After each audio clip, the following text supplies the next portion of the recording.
Hello everyone, welcome back to my new video. চলে এলাম তোমার জন্য আবার একটি নতুন ভিডিও নিয়ে। তো আজকে একটু চিকেন খেতে মন যাচ্ছিলো, সেই জন্য আমি বানাবো চিকেন কারি। ওরা দুজনে কেউ এখনও আসেনি, সেই জন্য আজকে আমি নিজেই বানাবো চিকেন কারি। তো চলো কেমনভাবে আমি চিকেন কারি বানাই সেটা তোমাদেরকে দেখাই আজকে। তো আলু পেঁয়াজগুলো এইভাবে কেটে নিয়েছি, এরপর কুচি কুচি করে কেটে নেবো। আর চিকেন নিয়ে চলে এসেছি, এটা ধুয়ে নেবো।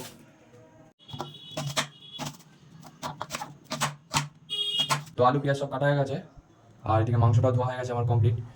এরপর এরপর আদা রসুনটা কুচাবো, তারপর কড়া চাপাবো। চলো তাড়াতাড়ি করে আদা রসুনটা বেটে নিই। আদা রসুন আর লঙ্কা একসাথে পেস্ট করে দিয়েছি, কড়া বসিয়ে দিয়েছি। এরপর তেলটা গরম হতে দিয়ে দেবো।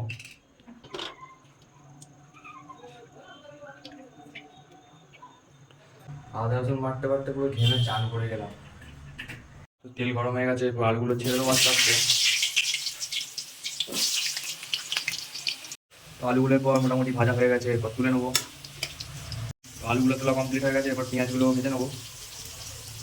পেঁয়াজটা মোটামুটি লাল লাল করে ভাজা হয়ে গেছে, এরপরে এই আদা রসুনের পেস্টটাও দিয়ে দেবো। এই আদা রসুন আর লঙ্কা, সরি, তিনটে আছে, এই পেস্টটার মধ্যে দিয়ে দেবো। মাঝে মাঝে রান্না করতে বেশ ভালোই লাগে।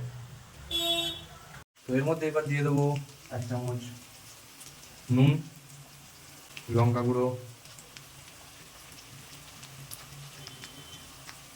একটু ঝাল ঝাল মাংস না হলে ভালো লাগে না, একটু হলুদ গুঁড়ো,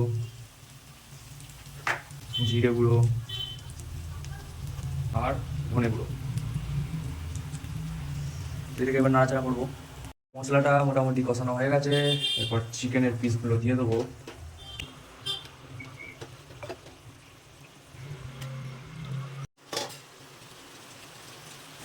কালারটা হয়েছে দেখো গাইস,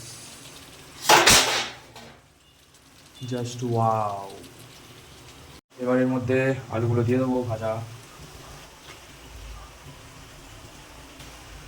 আর দিয়ে দেবো চিকেন কারি মশলা, মরিচের গুঁড়ো আর একটু শাহি গরম মশলা, আর অল্প করে পরিমাণ মতো নুন। এবার জল দিয়ে ঢাকা দিয়ে দেবো, সেদ্ধ হতে দেবো। তো চিকেন কারি রেডি হয়ে গেছে, দেখাচ্ছি এবার তোমাদেরকে কেমন দেখতে হয়েছে। দেখো, দেখতে তো খুব অসাধারণ লাগবে, জানি না খেতে কেমন হবে।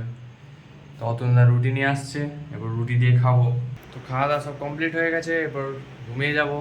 দেখা হচ্ছে তোমাদের সাথে আবার অন্য নতুন ভিডিও নিয়ে। ততক্ষণ বাই বাই সবাইকে।